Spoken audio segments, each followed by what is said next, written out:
এখন বুঝতে পারতেছি আপনি আরেক দান্দায় ঘুরতেছে। তা তৈব না ফয়ব এখান থেকে কয় টাকা পাইছে কিছু তো বললেন না। টাকা এখনো নেই নাই, নেওয়ার চিন্তা আসছিল মাথায়, তাই এখন সেই চিন্তা বাদ দিচ্ছি। পুরো সময় নষ্ট হুদা কামে। তাহলে কাম শেষে বন্ধু ফেরত দিয়ে। আচ্ছা মামা, চুরির প্ল্যানিং আপনি কি করছেন কোন বুঝায় কোন তো। শোনো ভাগিনা, যেহেতু তোমাদের চুরির অভ্যাস বা অভিজ্ঞতা কোনোটাই নাই, হ্যাঁ, চুরিটা মনে করো আমি নিজেই কারিশমাটিক পদ্ধতিতে করে ফেলাম। তোমরা বন্দুকটা সাথে নিয়ে আমার লগে থাকবা। মনে করো চুরির সময় যদি বাড়ির মালিক জায়গা ওঠে, যদি চোর চোর করে বেড়ে চিল্লা দেয়, শোনো ভাইরা, তুমি জাস্ট এইভাবে অ্যাটাম নিবা, মুখ দিয়ে ঠাস ঠাস ঠাস আওয়াজ করবা। বাঙালি তো দেখবা গুলি না খায় পড়ে গেছে, এর মধ্যে আমি গরু নিয়ে চলে আসবো। মুখ দিয়ে ঠাস ঠাস শব্দ আমি করুম? এটি কি কন না কন আপনি?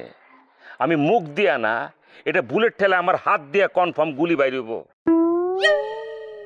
যদি মানুষ পড়ে জায়গা এদিকে কি হবে জানেন তো? আমার বাপ মায় আমার শোকে মরে যাবো গা। এই কাম আমি জীবনও করতে পারবো না মামা। আমি কি সত্য সত্য গুলি করতে বলছি, খালি বেশি বলছি? এ মামা শোনেন, এত কথা বাদ, বন্দুক আপনার কাছে রাখেন, যদি দরকার হয় আপনি গুলি করবেন, না করলে নাই, আমি রাখা পারুম না। নেন। আরে বড় জামাই, তুমি কিন্তু বেশি বেশি করতেছো। যখন বন্দুক লাগবে তখন তো আমি চাই নেব, এখন তোর দরকার নাই। আমি তো সরল স্বীকারোক্তি করছি, ছোটবেলা থেকে এটা দেখে আমি ডরাই। তুমি একটু দূরে রাখো, আর মাথা এদিকে আসে কেন? এদিক দাও, এদিক দাও। আপনি এদিক দেন তো মাথাটা, আমার দিকেও মাথা কয়েকবার। জলিল মামা, টেনশনের কোনো কারণ নাই, বন্দুক আমার কাছেই থাকবো। আর তাছাড়া আপনি তো চুরির কামে ব্যস্ত থাকবেন, বন্দুক চালাইবেন কেমনি? হ্যাঁ রাইট।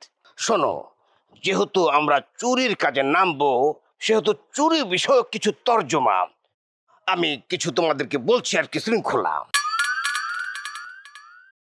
আমরা যখন চুরিতে যাব অবশ্যই আমাদেরকে হাফ প্যান্ট পরতে হবে, কারণ আমরা যদি লুঙ্গি পরে যাই, দেখা গেল যে লোকজন উঠে কইলো চোর চোর চোর, গরু চোর, আমরা দৌড়েলাম, লুঙ্গিটা ঠাস করে খুলে ফুলে গেল, তখন আমরা ইজ্জত বাঁচাবো না দৌড়ামু, ইজ্জত বাঁচাতে গিয়া কিন্তু ধরা খেয়ে যাবো। এই জন্য আমাদেরকে আবার সরিষার তেল রাখতে হবে অলবডিতে। মামা আপনি কিন্তু খরচা বাড়াইতেছেন, হাফ প্যান্ট পরন লাগবো কে, জেঙ্গে আছে না? মামা এত কিছু কেন করা লাগবে? আমরা তো ধরা পড়তেছি না। কিল্লিগে আঙ্গ গায়ে হৌরার তেল মাটি মুটি মাখা লাগবো কেন? রফিক, জসিম, তোমরা একটু চুপ থাকো তো। শোনো, যেহেতু আমরা চুরি করতে যাইতেছি, চুরির মধ্যে কিছু নির্দিষ্ট রুলস আছে, এটা অবশ্যই আমাদেরকে মান্য করে চলতে হবে, এর বাইরে যাওয়া ঠিক হবে না। আমরা যে চুরি করতে যাবো, বাই চান্স ধরো 3 জনের একজন ধরা পড়ে গেলাম, মারতে মারতে মাইরা ফেলালেও বাকি 2 জনের নাম বলা যাবে না, এটা রুলস এর মধ্যে নাই। আর আমাদেরকে কিছু গো খাদ্য নিয়ে যেতে হইব। গরু যখন হাম্বা হাম্বা করবো, মুখের মধ্যে খাদ্য ঢুকাই দিলে ও জাবর কাটতে থাকবো, কোনো আওয়াজ করতে পারবো না। মামা আর একটা বিষয় খেয়াল রাখতে হইব, গরু যাতে পেশাব না করে। মনে করেন 3টা গরু যদি একলগে পেশাব করে, মনে হইব জোয়ারের পানি এসেছে, পাবলিক কিন্তু টের পাই যাবে। আরে বাবারে, পেশাব তো কোনো সমস্যা না, গরু পেশাব করলে গরুর মালিক বুঝতে পারবে যে এখানে কি কাণ্ড ঘটতেছে। সমস্যা হইলে হাম্বা হাম্বা দিয়া কত নাই।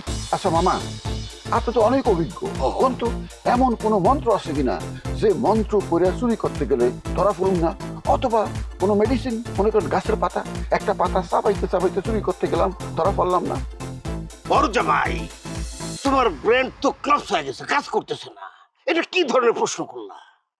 চুরি করতে যাওয়ার সময় যদি কোনো দোয়া বা কোনো মন্ত্র পাঠ করলে কাজে হইতো, তাহলে পত্র পত্রিকায় আর টিভিতে যে মাঝে মধ্যে দেখাইতেছে যে দুদকের কাছে ধরা খেয়েছি, ওই বড় বড় চোরেরা তো এই কামই করতো। এইটা কোনো কাজে লাগে না, এটা লাগবেও না। দুলা ভাই, আপনি খামাকে এগুলো লেপাছেন তো, মেন পয়েন্টে আসেন। মেইন পয়েন্ট কি? ওই তো যেটা বললাম, রুলস মেনটেন করে কাজে নামতে হইবে, রুলস এর বাইরে কোনোভাবে যাওয়া সম্ভব না। আরে রুলসটা কোন না? যেটা যেটা বলছি, কি? হাফ প্যান্ট পরতে হবে, হ্যাঁ গায়ে সরিষার তেল মাখতে হবে, হ্যাঁ। লুঙ্গি পরা যাবে না, হ্যাঁ খুইলা গেলে ইজ্জত থাকবো না দৌড়ে হ্যাঁ, পলায় যাবো, হ্যাঁ। এই জিনিসগুলো মাথার মধ্যে রাখতে হবে। আপনি খাঁটি তেল পাইবেন কই? সরষের তেল আছে?